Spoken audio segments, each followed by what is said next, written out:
أعوذ بالله من الشيطان الرجيم بسم الله الرحمن الرحيم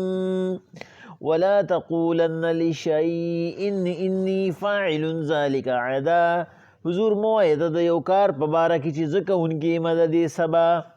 الا ان یشاء الله مگر داسې وایه که الله ته منظور شوه واذکر ربک اذا نسیتا او یادوه رب خپل هغه وخت کې کله چې ستا نه هیر شي وقل عسى ان یهدیني ربي او وایه کیدی شي الله ماته لاره وښیي لاقرب من هذا رشدا چې زه ورته ډېر زر رسیدونکي یمه ولبثوا في كهفهم 300 سنين وازدادوا 9 او درنګ تیر کدي مدت تیر کړه دي وخت تیر کدي په غار کې 300 او سلګ د پاسا چې نه وو قل الله اعلم بما لبثوا وای وته حضور الله عالم دی ردی په موده باندې له غیب السماوات والارض دک رب لردی ټول رازونه د اسمانونو او د ځمکې ابصر به واسمع دی لیدونکي او اوریدونکي دی ما لهم من دونه من ولی نشته دی د دې ذات نه ما سوا څوک دوست ولا یشرک بی فی حکمه احدا او نرد په فیصلو کې څوک شریک شته الله پاک وی پیغمبر علیه الصلاۃ والسلام ولا تقولن لشیء انی فاعل ذلك غدا د دې تعلق د هغه سوالونو سره دی چې کوم د دې صورت او بیا د دې واقعاتو د نزول موجب ګرځېدلي چې مشرکین د مکې لړو او هغې تپوس وکړو د یهودیانو نه چې یاره موږ ته داسې یو څو سواله پکار دي چې موږ د پیغمبر علیهم الصلاة والسلام نه وکړو هغه جواب را نه کي موږ ورپسې پراپیګنډه وکړو هغې ورته 3 سوالونه ورکړو وی که د 3 واړو جوابونه یې در نه کړو نو هم پیغمبر نه دی که د 3 واړو جوابونه یې در کړو هم پیغمبر نه دی او که د 2 یې در کړو د 1 یې در نه کړو بیا ومنئ چې په حقه پیغمبر دی یو د اصحاب کهف باره کې یو د ذوالقرنین باره کې یو د روح باره کې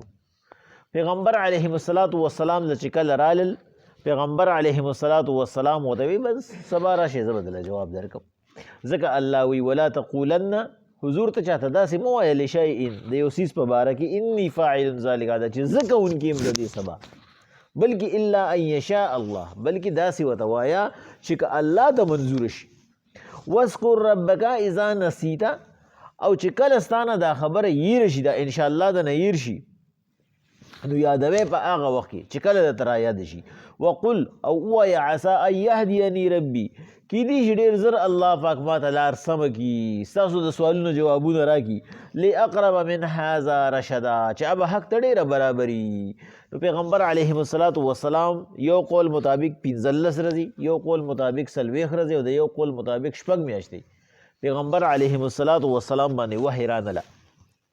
وحی بند شوه پیغمبر علیهم الصلاة والسلام به غار حرا ته تو او لکه چې د بنده نه سروک شوي داسې حالت به وحی به رانله کفارو ته مکمل او شو او هغوی ښه انګا بنګا وجنګول په دې کې په 14مه ورځ یا 140 یا 6 میاشتې پس د دې خبرې جواب راغی چې پیغمبر صلی الله علیه وسلم ورته د اصحاب کهف د ذوالقرنین سکندر په باره کې پوره واقعات وي او د روح په باره کې ورته ووایي الله د دې علم ډېر نه دی ورکړی چاله د دې علم الله ته دی هغوی ته اندازه ولګي د ښه پوره چې دا په حقه باندې پیغمبر دی نو الله پاک پیغمبر علیهم الصلاة والسلام ته وی ولبثوا فی کهفهم 300 سنین وازدادوا 9 هغوی په دې غار کې وخت تیر کو 309 کاله دا 309 کاله چې کوم دي دا فقمری حساب کتاب کې دي دا د اسلامی کال په مناسبت سره او چې کوم شمسی حساب کتاب دی لکه دا عام چې کوم دی د انګریزانو دا نو په دې باندې هغه 300 کال راتلو د هغې وجه دا ده چې په شمسی حساب کتاب کې کال د 365 دن او د 6 ګنټو دی چې کله 315 ورځې او 6 ګنټې تیرې شي نو کال برابر شي په شمسی حساب کتاب کې او په قمری حساب کتاب کې د کال رضی چې دي نو هغه څلور د پاسه 3.5 دي 354 رضی. نو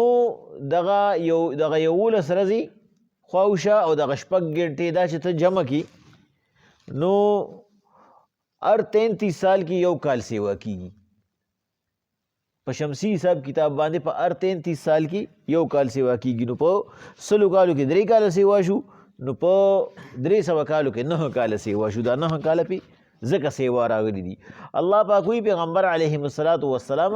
قل الله دی ته وایا الله چې دی اعلم هغه عالم دی بما لبسو د دې په دې وخت باندې دی څومره وخت تیر کو په دې باندې الله پاک عالم دی. الله پاک تر دې ښه پته ده چې اصل حقیقت سو له غیب السماوات والارض هغه لره دي ټول پټ څیزونه د اسمانونو او د ځمکو. ابصر به و اسمع هغه لیدونکي دي اوریدونکي دي. لکه په دې کې مونږ د مخکې نه ووي د دې لیدونکو اوریدونکي نه مقصد دلته کې څه دی؟ الله پاک وایي زما په مخلوق کې که هر څنګه مخلوقي لیکن هغه د نیکۍ کار کوي، د نیکۍ ملګرتیا کوي یا د نیکانو سره شاملي. نو اومې زه وینم او اومې اورم او زما په مخلوق کې که هر څنګه مخلوق دی خو چې د هغه ناسته پاسته اورېدنه او کار کسب هغه ټول د بدانو سره دی، د نافرمانو سره دی. نو هغه هم زه اورم او هغه هم زه ګورم، د دواړو فیصلې هغه زه کوم. په دې وجه باندې د اصحاب کهف د سپي په باره کې مونږ چې کوم دی نو پرون ووی چې ګوره دې ځای کې په یو ساعت کې الله پاک د هغې 3 پیرې ذکر وو. وی ثلاثه رابعهم کلبهم دلته هم د سپي باس راغی، بیا 5 سادسهم کلبهم په دې ځای کې هم د سپي خبر راله او بیا ورپسې وو وی 7 وثامنهم کلبهم یعنی د سپي باس 3 پیرې راغی ولې راغی؟ په دې وجه باندې چې هغه د نیکانو په هغه کار کې هغې سره شاملو، د نیکانو په کار کې هغې سره شاملو. په دې وجه باندې الله پاک د هغې ذکر 3 پیرې وکړو. او په دې وجه باندې چې کوم دی نه هغه د فارسي هغه شعر دی د هغې هغه مفهوم داسې دی چې یاره د اصحاب کهف سپیم چې کوم دی په انساني شکل کې به جنت ته ځي او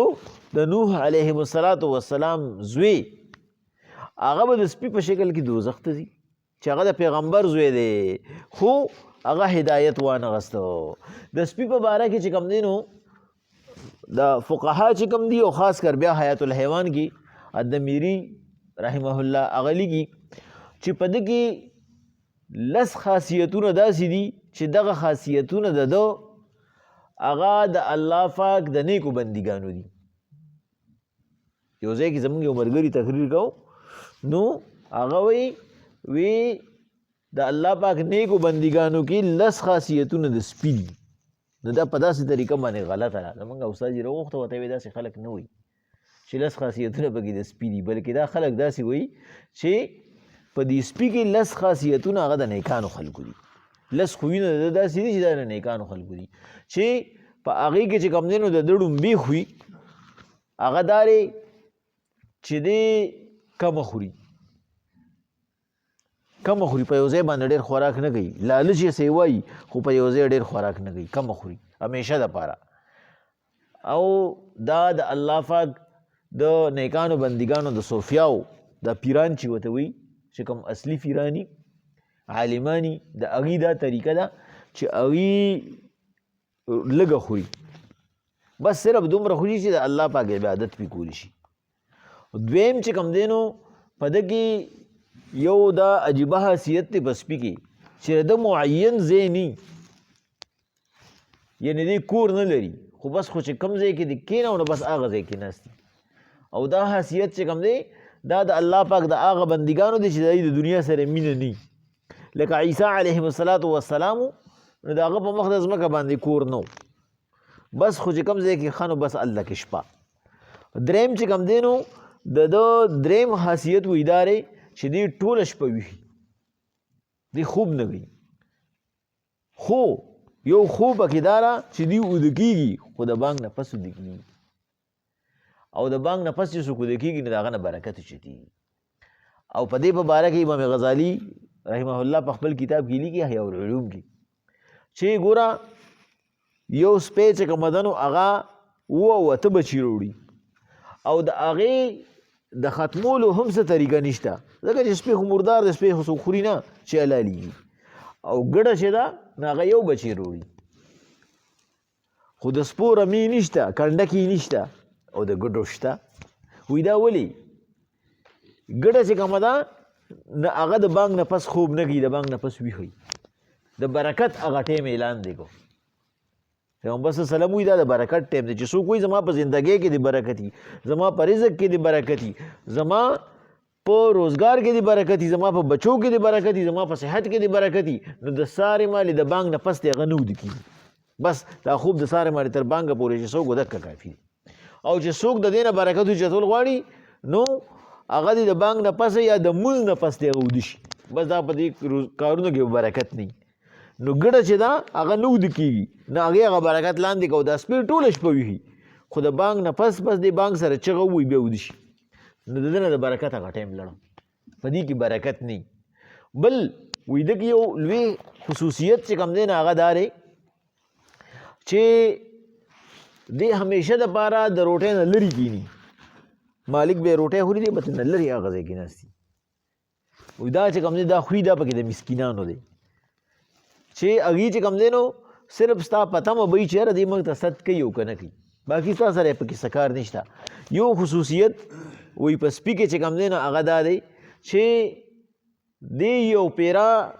یو ځای پرېږدي نو هغه ځای ته بیا نه راځي ترې نه وشړې که نه دې بیا په خپله هغه ځای ته نه راځي یو خصوصیت پکې وایي دا دی چې که مالک یې هر څومره وهي خو د مالک وفاداري په هغه سر ورکوي او بل که مالک یې هم شړي خو که چېرې بله ورځ هغه ته روټۍ واچي او روی بلي نو دی راځي نو دا د خاشعینو متواضعینو او د نیکانو خلکو خویونه دي په ده کې نو الله پاک وایي دا خصوصیات علما ولې ورکړو دا بعضې خویونه پکې ده کې ښه ولې رال په دې وجه باندې چې دی د نیکانو خلکو په مجلس کې پاتې شو دی د هغه کس سره روان شه هغه شپونکي سره بعضې خلک وایي چې دی ملګري شپږ وو خو د هغه هم کس دې سره شپونکی روان شوی نو دی هغه کس و چې دی هغه سره روان شو بس هغه سره هلته کې لړو د غاره پورې لړو نو د ښو خلکو په مجلس کې کېناستو نو چې د هغې مجلس کې کېناستو نو قرآن کې ذکر هم راغی الله پکې خصوصیات هم ښه راوستو الله پاک وایي پیغمبر علیه الصلاة والسلام په دې وجه زما مخلوق ته ووایي چې ابصر به و اسمع الله هم لیدونکي دی هم اورېدونکي دی ستاسو په ښه او په بد په دواړو باندې ما لهم من دونه من ولین نشته ستاسو دپاره هیڅوک دوست ما سوا د الله نه الله چې راته کومه لار وښوله الله چې راته کومه طریقه وښوله او الله چې په کومه لار روان کړي نو هغه به ستا د فایدې الله پاک به د هغې تعالی ډېرې بدلې درکوي په آخرت کې او چې تا کله د هغې خلاف وکړو نو تا ته به په دنیا کې هم د هغې نقصاني او تا ته به په آخرت کې هم د هغې نقصاني ولا یشرک فی حکمه احدا دا الله داسې ذات دی چې نه خو د ده نه ماسوا ستا دوست ته او نه د الله پاک سره د هغه په فیصلو کې څوک شریک شته بلکې الله پاک چې کومه فیصله وکړي اګه فیصله اټلوي د الله په فیصلو نو څوک اثر انداز کیدی شي نه څوک بدلولی شي او نه څوک سیوا کولی شي او نه څوک کمولی شي بسم الله الرحمن الرحيم ولا تقولن لشيء اني فاعل ذلك عدا حضور موایا د یو سیز په باره کې چې زه کوونکی یم د دې سبا الا ان یشاء الله مګر دا وایه که الله ته منظوره شوه واذکر ربک او یادوه رب خپل اذا نسیته کله چې دا کلام هیر شو وقل عسى ان یهدیني ربي او وایه ډېر زر دی چې الله پاک به ماته لاره وښیي لاقرب من هذا رشدا چې حق ته به ډېره نږدې ولبثوا فی کهفهم 300 او دی تیر کړو په غار کې 300 کاله سنین وازدادوا 9 او 9 پسې وه قل الله وتوای الله چې دی اعلم خف یدی بما لبسو د دې په مودې له غیب السماوات والارض الله لرا پټ رازونه د اسمانونو او د ځمکو دي ابصر به لیدونکي دی و اسمع او اوریدونکي دی ما لهم من دونه من ولی نشته ستاسو دپاره ما سوا د الله نه څوک دوست ولا یشرک فی حکمه احدا ولا یشرک او نه شریک شته فی حکمه احدا د الله په فیصلو کې هیڅ څوک ولا تقولن لشیء